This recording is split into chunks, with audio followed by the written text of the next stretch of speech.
विश्व मानचित्रमा एउटा सुन्दर अनि विविधताले पूर्ण देश नेपाल, जहाँ कला, संस्कृति, परम्परा र इतिहासका अनेक दस्तावेजहरू भूगर्भमा सम्मिलित छन्। विश्व शान्तिका प्रखरता गौतम बुद्धको जन्मथलो लुम्बिनी प्रदेश नेपालको राजधानी दाङबाट करिब 52 किलोमिटरको दूरी पार गरेपछि एउटा व्यस्त बजार तुलसीपुरदेखि 18 किलोमिटरको राप्ती राजमार्गको मोटर बाटोबाट बबईको आफ्नै मौलिक सामिप्यता र तत्कालीन विकास प्रेमी नेता स्वर्गीय खुम बहादुर खड्काको पहलमा बनेको बबई पुललाई काटेपछि तत्कालीन तुई उपत्यकाले स्वागत गरेको भान जो कोहीलाई हुन्छ।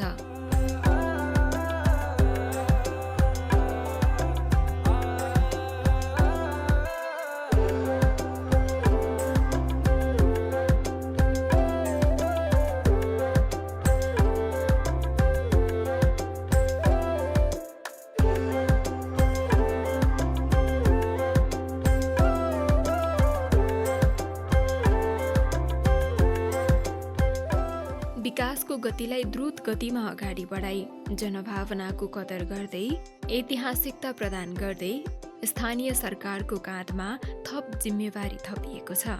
पूर्ण संरचना गरिएको स्थानीय तह र स्थानीय तहमा जनप्रतिनिधिको उपस्थितिसँगै हरेक ओडाका गाउँ बस्ती विकास र समृद्धिको मार्गमा अग्रसर छ। यसै परिप्रेक्ष्यमा स्थानीय तह विकास र समृद्धिमा अग्रसर स्थानीय तहमध्ये एक हो।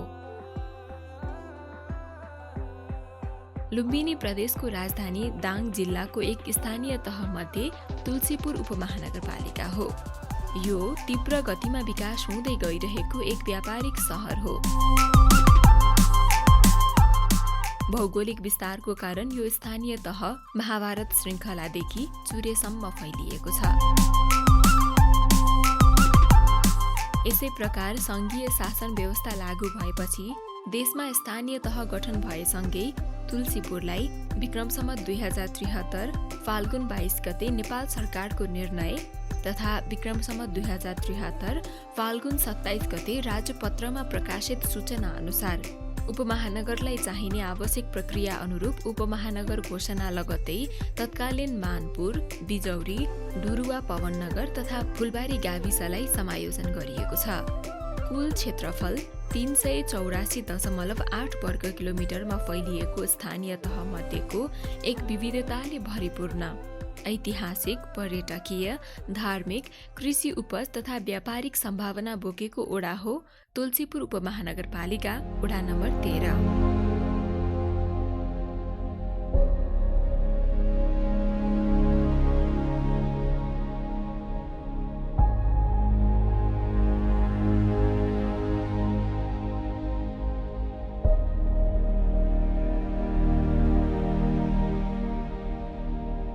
विकास र सम्भावनाको आयाम औलाउँदै समृद्ध बन्ने तर्खरमा रहेको छ यो ओडा।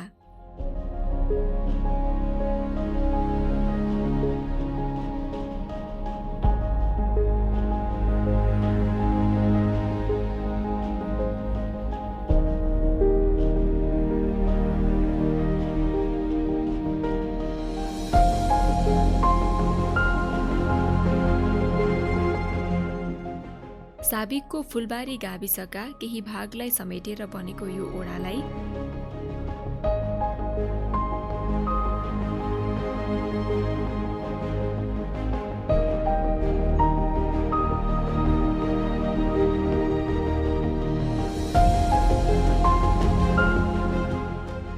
राप्ती राजमार्गले समेत छोएको छ भने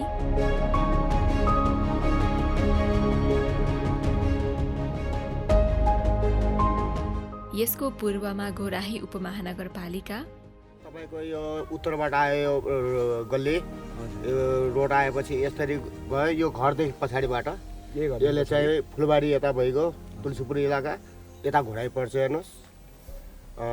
बाँकी पाल्लो गाउँ छ त्यो पनि तुलसीपुरै पर्छ।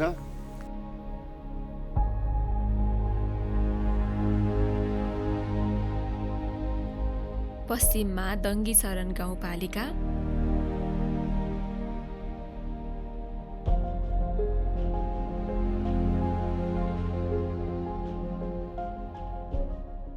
उत्तरमा तुलसीपुरकै 11, 12 र 14 नम्बर ओडा,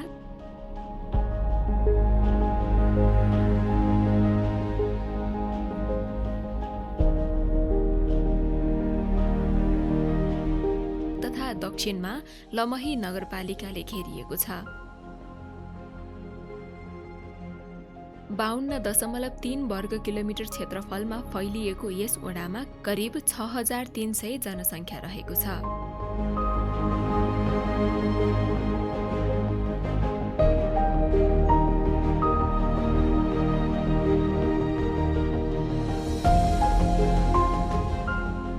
यहाँका अधिकांश जनता कृषि पेशामा आश्रित छन् भने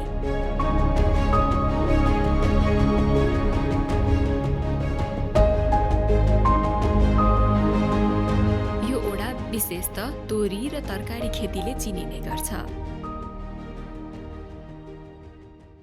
तुलसीपुर उपमहानगरपालिकाको यो ओडा कार्यालय विकासको लागि आधुनिकीकरण र व्यवस्थित गर्न आर्थिक, सामाजिक, सांस्कृतिक, शैक्षिक तथा धार्मिक पर्यटकीय गन्तव्य हुन सक्छ भन्ने ओडावासीले विश्वास लिएका छन्।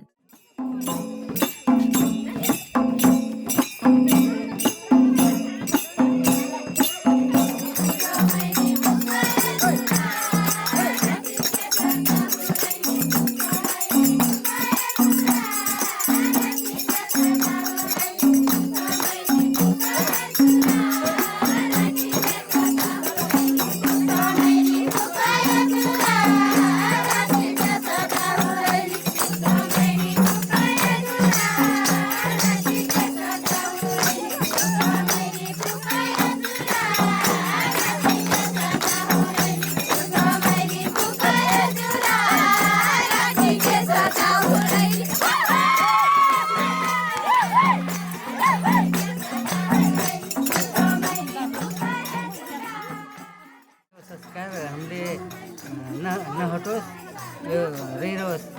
अब पहिला पुर्खौँदेखि यो संस्कार गरे, अब हाम्रो पालिम पनि नछोडौँ भन्ने छ। कुनै पनि काम गर्दा मोटौलाई सोधपुछ हुन्छ गाउँलेले सोध्नु, जस्तै यो नाला इधर हो भनेपछि त्यही मोटौलाई हुन्छ, मोटौ काम हुन्छ, अडान पढान इधर उधर सबै मोटौको हुन्छ। त्यहाँबाट कसैको सानोतिनो जस्तै झै झगडा इधर उधर भयो भने त्यो मोटौको काम हुन्छ, त्यो पनि मोटौको जिम्मेवारी हुन्छ। मिलाउने नसकेपछि प्रशासन इधर उधरमा जान्छन्। दाजु मोरे जलमा रोइहाली हरे कयाई मै तो हिँड्छु काका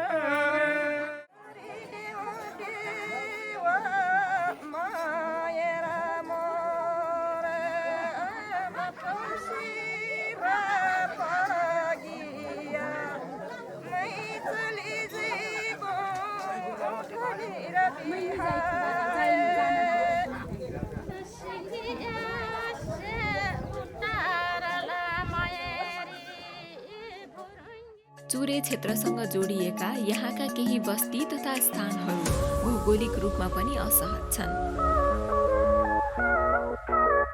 यस ओडाको केन्द्र नजिकै तुलसीपुर तथा उरहरी बजार, प्रहरी चौकी, स्वास्थ्य चौकी, सामुदायिक विद्यालय तथा कृषि क्याम्पस समेत रहेका छन्। प्राकृतिक तथा पर्यटकीय तवरले पूर्ण यस ओडाका दुलहा दुलही ओलापिएको ठाउँ।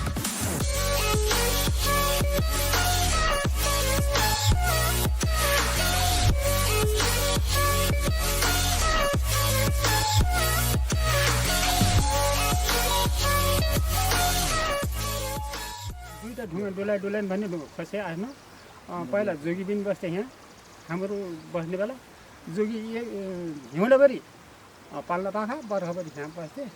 पछितिर अरू एउटा लखटे जोगी भन्ने हुनुहुन्थ्यो, उहाँ कुन हुनुहुन्छ, उहाँ बालककालमा इन्डिया गएको रोडमा काम गर्न काटेर घरमा अब जोगी बन्द होइन, जोगी बन्नु आएर हुइलिने कोटोमा आयो।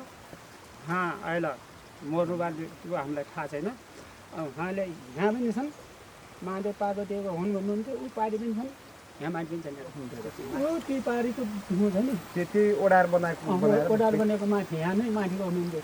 अहिले यस्तो छ, पहिला ठुलै झुन्नै थियो हेर्नुहोस्, त्यो न बाघ नै त्यहीँ बस्नुहुन्थ्यो। त्यहाँ बर्खाभरि यहाँ बस्नुहुन्थ्यो, हिउँदहरू पारी बस्नुहुन्थ्यो। अब अहिले यहाँ मर्नुभएको हो बाँच्नुभयो हामीलाई थाहा छैन, देखिन। जन्ती ढुङ्गा, तुलसी गौशाला, बराहथान यहाँका पहिचान हुन्।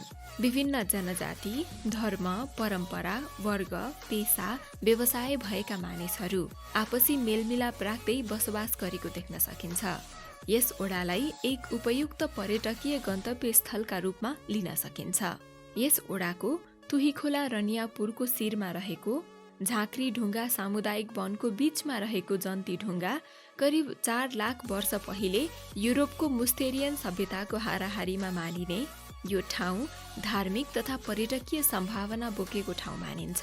कला र सभ्यताले एउटा छुट्टै आभास गराउने जन्ती ढुङ्गा इतिहासमा अन्योलता भए पनि यहाँका स्थानीयको भनाइ अनुसार तुई उपत्यकाबाट दुलही लिएर दाङ उपत्यका जाँदै गर्दा जन्ती विश्राम गर्ने क्रममा त्यहाँ रहेका जन्तीहरू केही सराप लागेर वा दैविक शक्तिको कारण सबै जन्ती ढुङ्गामा परिणत भएको विश्वास यहाँका स्थानीयले गरेका छन्।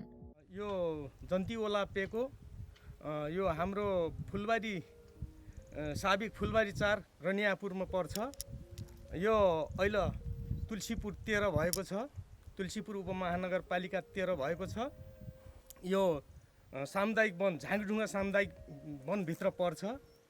यो पुस्तौँदेखि हाम्रो बाजेदेखि, अरू त म थाहा पान्न, बाजेदेखि यो जन्ती ओलापेको भनेर चाहिँ भन्ने गर्नुहुन्थ्यो। लागि हजुरको पहिला पुर्ख्यौलीमा जन्ती यो बाटो आएर यहाँ बस्या बेलातिर पछि यो पल्लादाङ जाने गर्दाखेरि यहाँ नै ओलो पिकिन अहिले जस्तै नयाँ दुलै नै यो बाटो नहिराल्ने चलन गरिरहेको त्यो पाइन्छ नि। अब जस्तै यहाँ भाँडा बर्तन अटाइची दुलादुली नै श्याम पनि यहाँ छन्, हामीले त्यो मूल्याङ्कन गरेका छौँ, हजुरले पनि हेर्न सक्नुहुन्छ। विशेष गरेर भौतिक पूर्वाधारको विकासले नै जनतामा विकासको प्रत्याभूति हुने भएकाले सडक, खानेपानी, भवन लगायतका क्षेत्रमा पनि काम तीव्र बनाइएको छ। लामो समयपछि स्थानीय तहमा जनप्रतिनिधिको आगमनसँगै विकासप्रति तीव्र आकांक्षा भए पनि सुरुवाती वर्षहरूमा संरचना मर्मत तथा स्तर वृद्धिमा ठूलो रकम खर्च गर्नुपर्नेपछि अपेक्षाकृत ओडाको विकास हुन सकेन। तर अब भने यस ओडाले विकासको गति इलिसकेको छ। विकास र समृद्धि कुनै एक निश्चित प्रक्रिया मात्र नभएर एउटा अभियान पनि हो। कृषिलाई आधुनिकीकरण गर्ने सरकारको अवधारणालाई आत्मसात गर्दै यस क्षेत्रलाई आधार बनाएर विभिन्न स्थानबाट कृषि शिक्षाको लागि आउने विद्यार्थीको लागि शैक्षिक गन्तव्य हुनेमा विश्वास गरिन्छ। तुलसीपुर तथा अन्यत्र स्थानबाट छाडा चौपायालाई व्यवस्थित गर्ने तुलसीपुर उपमहानगरपालिका तथा स्थानीयको पहल सहकारी अवधारणा अनुसार तुलसी गौशाला स्थापना भएको छ। यो सँगै छाडा चौपाया व्यवस्थित हुनेमा विश्वास लिन सकिन्छ।